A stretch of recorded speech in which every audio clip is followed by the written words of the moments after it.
Next, we talk about software modernization.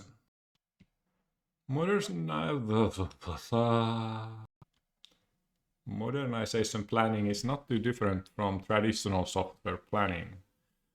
In modernization planning, like in regular software project planning, we start out from the requirements.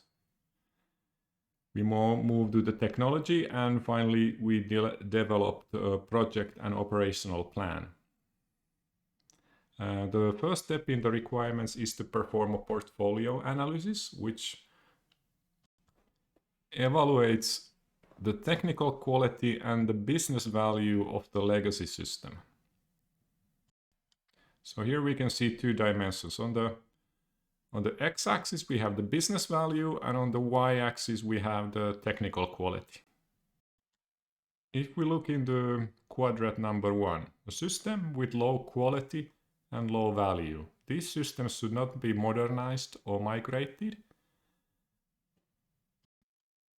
The low value here implies that they are not very important to the organization. So you would like to consider some cheaper options than migrating. For example, can you be completely without the system? Can you perhaps use a third-party system? Can you add the necessary features of this low quality, low value system to one of the existing systems? So, as this is low quality, low value, no money should be spent on software modernization or migration. Next, in number 2, we have systems with high quality and low value. So, for these systems, you really shouldn't do anything about, they are low value systems, they still serve it to some degree, and they are of high quality. So nothing should be done for them. Next we jump on to the number 3. So the third quadrant, number 3, has high value, high quality systems.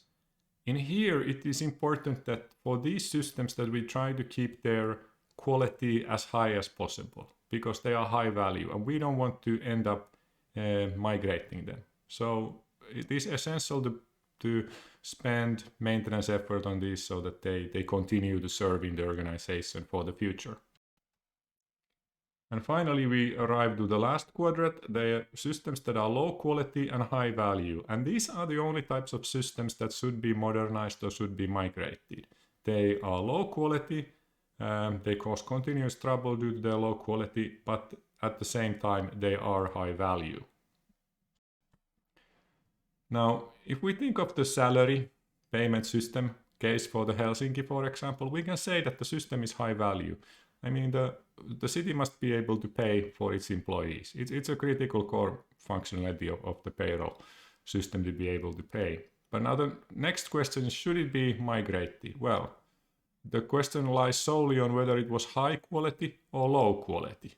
I mean, if the system was simply old, but still working very well. I mean, it was functioning well currently, at least from the outsider, so perhaps they have just could keep maintaining it. Of course, we don't know internally how difficult the system was to use and how much effort the users had to spend for it to work correctly, but it is possible that the maintenance could have continued there. But without insider access, it is purely speculation. Okay, after performing the portfolio analysis and coming to the conclusion that you are in the 4th quadrant, so you have to continue with the modernization planning, you need to identify stakeholders. I mean, who are the existing users of the system, who are the existing maintainers, and so on. Understand the requirements. You have to, this is different to traditional system development, because you have to understand what requirements are in the old system and which of those old requirements should be moved to the new system. And you should keep in mind that some of the requirements in the old system may not be visible anywhere. They might just be in the source code.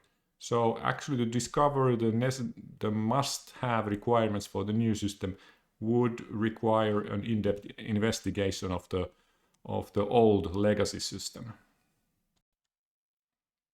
After that, you should create a business case where you answer questions like, what is the goal of the project? Will it increase quality, reduce cost? Is it financially viable?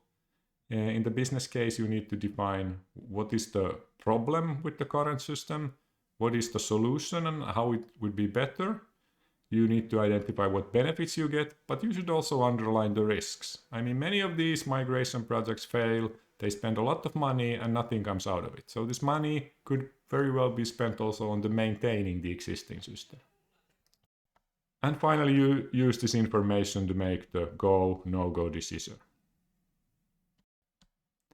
After you have decided, okay, it's time to migrate the system, you should start by technological design. So now you have the requirements, at least to some degree, and you can start the technological design of the new system, but this also involves understanding the old system, the LIS here, legacy information systems. So you would do reverse engineering, talk with the original veteran developers of the old, reading code, reading documentation, to understand, for example, the hidden requirements that are in the system. For example, in the salary systems, there would be hidden rules on how to compute various extras that people are paid, because the salary system always needs to be updated with the latest employment plans that they negotiate at the very high level. So it contains a lot of information on how to actually compute the salary. That might not be so clearly documented elsewhere. You also need to evaluate the available technologies. So what is the new technology you plan to use, and understand this target technology, and finally come up with some type of target architecture. So you have now the technological design. Next step is to go into the project plan or into the operational plan. So you develop a typical type of project plan, you have a timeline. The thing you have to consider very carefully is the logical order of doing things, because you still have to ensure that the existing system works. It still has to serve the existing users. So how are you going to do these things so that there are no discontinuous? Of course, you allocate resources, and as you move into the migration, you have to have a very, very detailed plan on how you replace the old system with the new system.